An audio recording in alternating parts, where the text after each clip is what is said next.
अस्सलाम वालेकुम जी। मैं आपको वेलकम करता हूं अपने यूट्यूब चैनल एनिमल मंडी पीके में। तो जनाब आज है हफ्ते का दिन और हर हफ्ते हम आपके लिए लाते हैं एक नई वीडियो। तो आज की वीडियो में हम लोग आपको दिखाएंगे इंशाल्लाह ताज़ा सुई गायों के रेट क्या चल रहे हैं, क्या सीन है। तो इससे पहले जो दोस्त मेरे चैनल पर नए हैं उनसे रिक्वेस्ट है कि मेरे चैनल को सब्सक्राइब करें और वीडियो को लाइक करें, दोस्तों के साथ से शेयर करें। तो चलें वीडियो शुरू करते हैं। Like share and comments.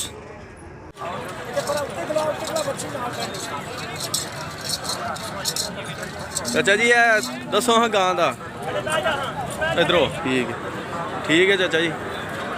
ए दसो इस गां के किन्ने पैसे, इस गां के दसो।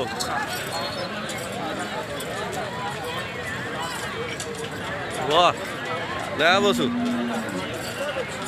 लो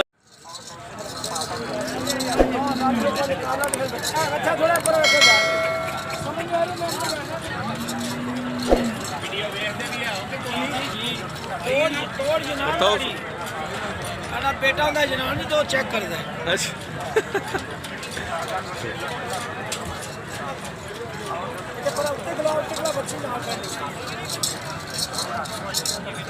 चाचा जी है दसो हाँ गां का इधरों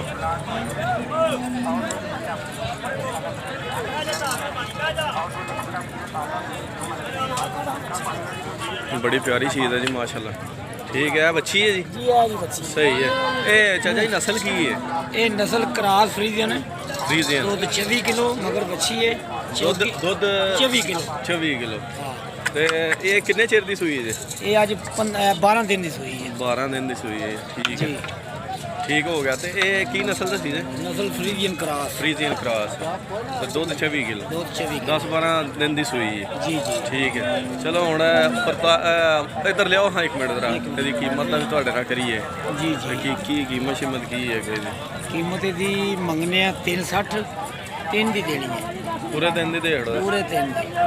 चलो सही हो गया। ठहर जो एक मिनट। अच्छा चाचा जी किन्ने पैसे मंगदे पे?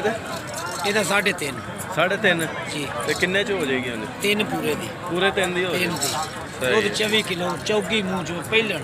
ਪਹਿਲਾਂ ਨੇ ਤੇ ਚੋਗੀ ਮੂੰਹ ਚ। जी जी ਸਹੀ ਹੈ ਠੀਕ ਹੈ ਜੀ। ਇਹ ਵੱਛੀ ਮਗਰ ਤੇ ਦੂਸਰਾ ਡੰਗਰ ਇਹ ਵਾਲੀ ਇਹਦੇ ਵੀ ਦੱਸ ਛੜੋ। ਇਹਦਾ ਇੰਜੇ ਦੱਸ ਛੜੋ ਤੁਸੀਂ ਇੱਥੇ ਹੀ। ਇਹਦਾ 155 3 ਦਿਨ ਦੀ ਸੂਈ ਹੈ। ਦੁੱਧ 12 ਕਿਲੋ 155 ਤੇ 3 ਦਿਨ ਦੀ ਸੂਈ ਤੇ ਦੁੱਧ 12 ਕਿਲੋ 12 ਕਿਲੋ ਦੁੱਧ। ਠੀਕ ਹੋ ਗਿਆ ਸਹੀ ਉਹ ਹੈ। ਉੱਪਰ ਵਾਲੇ ਪਾਸੇ ਵੀ ਇੱਕ ਜੇ। ਚਲੋ ਆ ਉਧਰ ਉਹ ਵੀ ਪਾ ਲਓ।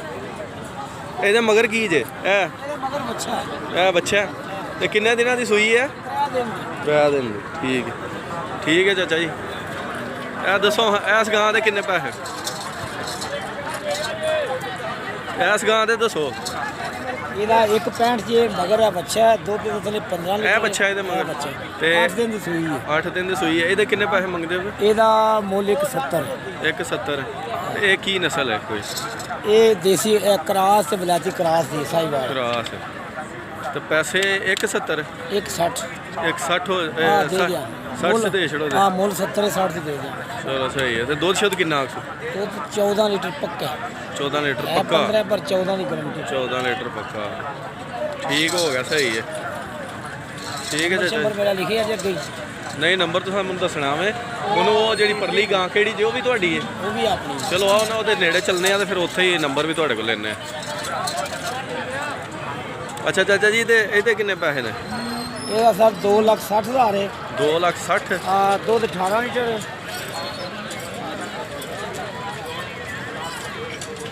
ਵਾਹ ਲੈ ਬਸੂ ਲੋ ਜੀ ਅੱਡਰ ਵੇਖੋ ਅੱਡਰ। ਵਾਹ ਮੰਦੀ ਹੈ ਜੀ ਅੱਡਰ ਨਹੀਂ ਵਹਾਉਂਦੇ। ਜੀ ਜੀ ਨਹੀਂ ਕਿਉਂ ਨਹੀਂ ਵਿਖਾਉਂਦੇ। ਲੋ ਜੀ ਇਹ ਨਸਲ ਦੱਸਿਓ ਹਾਂ ਕਿਹੜੀ ਨਸਲ ਦੀ? ਜੀ ਨਸਲ ਫਰੀਜ਼ਨ ਕਰਾਸ ਇਹ ਵੀ। Friesian cross. ਤੇ ਇਹਦੇ ਕਿੰਨੇ ਪੈਸੇ ਪੇ ਮੰਗਦੇ ਹੋ? ਇਹਦਾ ਮੁੱਲ 260 ਤੇ 2.5 ਦੀ ਦੇ ਦਿਆਂਗੇ। 260 ਤੇ 2.5 ਦੀ ਫਾਈਨਲ। ਦੁੱਧ 18 ਤੋਂ 20 ਤੱਕ ਹੈ। 18 ਤੋਂ 20 ਗਰੰਟੀ ਤੇ ਮਗਰ ਕੀ ਇਸ ਵੱਛੀ ਬੱਚੀ? ਉਹਦੇ ਵੱਛੀ ਨਾਲ ਨਹੀਂ ਕਰੇ। ਠੀਕ ਹੈ ਸਹੀ ਹੈ। ਠੀਕ ਹੈ ਚਾਚਾ ਜੀ सही है। नंबर ले लो हाँ चलो दसो जी। लो चाचा जी नंबर बोलो हाँ अपना। 0340 0340 48 48 28 699 699 ਕੀ ਨਾਂ ਕੀ ਹੈ परवेज इकबाल ठीक ठीक है 50 ठीक है चाचा जी बहुत शुक्रिया जनाब 50 लिख लिया 50 लिख लिया 50 लिख लिया बोल छड़िया जो बस बेची तुर गया हाँ जी ठीक हो गया सही है मेहरबानी